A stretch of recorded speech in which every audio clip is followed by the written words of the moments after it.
What's going on, fragrance family? It's your man Gator, better known as the Novice Nose out here in these fragrance streets. Today I wanted to talk to you guys about a fragrance that's been highly touted, much talked about, highly anticipated before it dropped. And when it did drop, it seems like it was on every reviewer's top 10 list. It was on every reviewer's first impressions. It was everywhere. Now, the fragrance in question comes from Lattafa. Now, the Lattafa Asad line has no, they're not new to the whole hype train. A little bit earlier last year, they dropped a fragrance called Asad Zanzibar. That fragrance was actually very highly touted, very highly anticipated. It debuted to some lukewarm results. Some people loved it, some people absolutely hated it and panned it. So when I first saw the talk about this fragrance, I thought it was probably going to go around the same route, but it looked like they were going in a different direction as far as the style of fragrance than they did with Zanzibar. Now, the fragrance in question, if you didn't already know, if you hadn't seen the bottle sitting here, is this guy. This is Lattafa Asad Bourbon. You can get the bourbon there. There you go.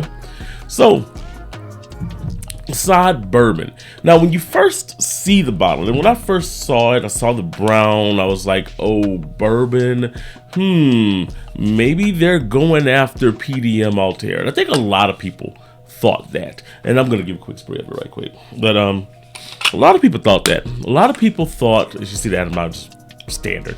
But a lot of people thought that they were going after that Altair DNA because, hell, you got bourbon in the name, you got this brown type of color scheme. Hey, maybe that's what they're going for. But it's not that. It wasn't that. Thankfully, it wasn't that. But there is a still, the fact that it's not an Altair clone, because there's a million of them out there now, there is still a redundancy factor to this, and I'll get into that in a second. Now, before I get into any of that, let me get into the notes on this thing, right? So, the notes here are Mirabelle in the top, which is a type of plum, pink pepper, and lavender. The middle notes are cacao, nutmeg, and Davana. And then your base notes are bourbon, vanilla, amber, and vetiver. When you first smell this fragrance, if you've been watching any of the reviews that are out there, a lot of them make a reference to Azzaro the Most Wanted. Like when you first spray the fragrance, people are saying that that's what you're getting, and I'm here to confirm that it is that style. There's no toffee in here. There's not that toffee that you have in the Azzaro. Matter of fact, in this guy, in the Azzaro Most Wanted. But it does smell pretty much and kind of follows that same scent profile that the Most Wanted does. Now, that only lasts for probably the first 10 to 15 minutes. And I'll say maybe 20, because this fragrance changes rapidly. You start kind of feeling the change in the first 5 minutes after you spray it. It starts to kind of lean more into the other fragrance that people tend to kind of compare this to, which is Jean Paul Gaultier's Scandal Absolute.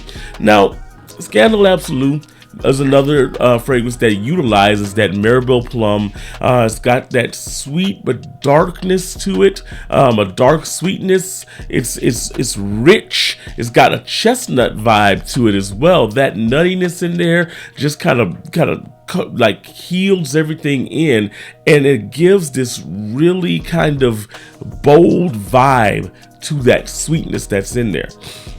This fragrance does that, but not to the same extent that Scandal Absolute does.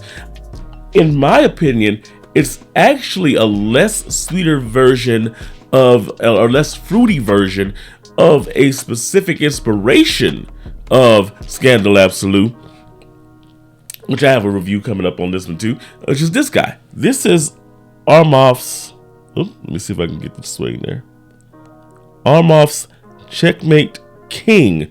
Now, this fragrance is very close to the Scandal Absolute DNA. As a matter of fact, they kind of jog side by side, one on one. There are some differences though, and you'll see in my video, I actually like this one better than I like the original because of those differences. The main one is that this one has a little bit of a fresher, lighter vibe. It doesn't have the depth, the deep darkness that the Scandal Absolute does, but that's a good thing in this particular scenario because you get to differentiate between the notes and you kind of get to appreciate the artistry that goes into it. And it kind of takes you on a little bit of a ride here. I like that this one's a little bit more fruity, in presence than the actual OG is.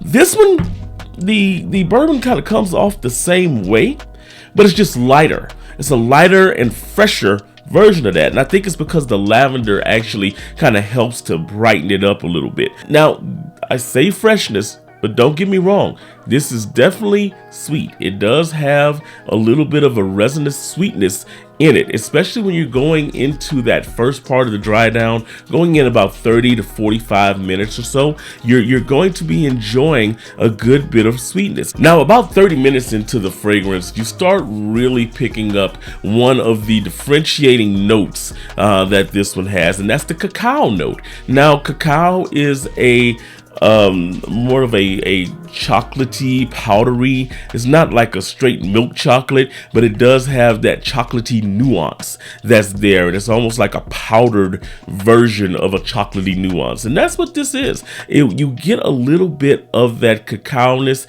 to give it more of a smooth and, like I said, velvety, chocolatey type of dry down. Blending with that lavender, it actually is a really, really nice wearing experience. Now, to kind of color that cacao introduction into the 30 minutes, you start really picking up a little bit more of the spices. You start picking up a good bit of the nutmeg. The Nirvana kind of comes in and really kind of gives it a little bit of a depth to it as well. So you're getting a little bit of the spice from the nutmeg and the cacao. You're still kind of picking up a little bit of that marble plum. So that blend in itself is just an intoxicating blend. So intoxicating and so crowd pleasing that many fragrance houses are starting to kind of jump on the train of using this type of scent DNA. Now, that's not new. It's been kind of going on for a while, but it seems like more recently I've been coming across a lot more redundancy when it comes to that. It does seem like the marble plum, chestnutty type of vibe is actually in right now. Now, that being said, it's not a bad vibe. It's really not. This fragrance is not a bad fragrance at all. I mean, you're looking at, as far as performance-wise, I'm saying probably around 6 to 8 that I've been getting off skin for the last couple of weeks that I've been experiencing it. We can put it on clothes. It's going to be on there until you wash them. This is a fresher and lighter version of a lot of those DNAs that are out there, but it's still kind of a version, or still kind of an inspiration or inspired by a lot of the popular DNAs that are going out right now. To me, this is a lot like Zanzibar in the sense that there's not one fragrance that you could actually sit down and say, oh, that's what this is inspired by, that's what this is cloning. This seems to be kind of Frankensteining, kind of like Zanzibar was. It seems to be Frankensteining a lot of the more popular DNAs out there. Scandal Absolute, the Azzaro the Most Wanted. I've heard people compare this to Valentina Born in Roma, the intense version here, and that it does have a little bit of this in the far dry down, because as you get into the far dry down, you lose a little bit of the cacao-ness of it, and some of the spiciness of it, and you get more into the woody facets of the fragrance. While I love the fragrance, and while I think that this is a great pickup, if you've already got a Scandal Absolute or that type of clone, if you've already got an Azzaro the Most Wanted, if you've already got Check Bake King, and to be completely honest, this one way trumps this one by miles, okay? But if you already have one of those, this would be a redundant buy. This isn't something that you would say, oh, I'm going to go get this as well, because I'm going to tell you, the people that I'm around, they kind of, are used to me walking into the job place and walking into my, my little haunts and howls with, different fragrances on. This was one that they called different names many times. This wasn't anything new. This wasn't anything that was remarkable. This wasn't something that was like, oh, that's a new DNA. Oh, that's something new that you're wearing. It didn't get that type of reaction. Did it get some compliments? Over the last couple of weeks, I think I got 1 or 2 compliments on it as well. Like I said, it's a great fragrance. Don't get me wrong. But if you've already got one of those DNAs, I can't say, oh, go out and run and buy it. This isn't a spectacular fragrance. I think if they would have kind of kept a little bit more of the influence of those darker and maybe amped up the cacao a little bit, maybe, got more into the dark sweetness of it and not have it so fresh, it might be a little bit more interesting. But again, that's why this is this fragrance and those other fragrances are the other fragrances. This is doing what it was meant to do, and it does it very well. But if you've got those other fragrances, this will be redundant. Am I going to recommend you buy it? Yeah, this is a great one if you don't have those other fragrances. But if you do have that DNA, then you can buy it, but it's not something to break the bank for. This is probably right now, I think around $40 to $45 at most discounters. I would wait until probably around March or April, and you're probably going to, just like Zanzibar, you're probably going to see this around $19 to $20. $25 is going to be that sweet spot for it. Good fragrance, but not worth jumping out and running and buying it right now. But it is good. I will say that. I got to give a note to Lattafa on it. They did their damn on this one. That's all I got on this particular fragrance, man. If you smelled it, what did you think about it? And as always, like the video. Make sure that you hit that subscribe button and hit the bell notification to make sure you're getting all of my videos. And of course, share this video with someone you know that loves fragrances. Till next time, guys, I'm out. Peace out. This is good. It really is.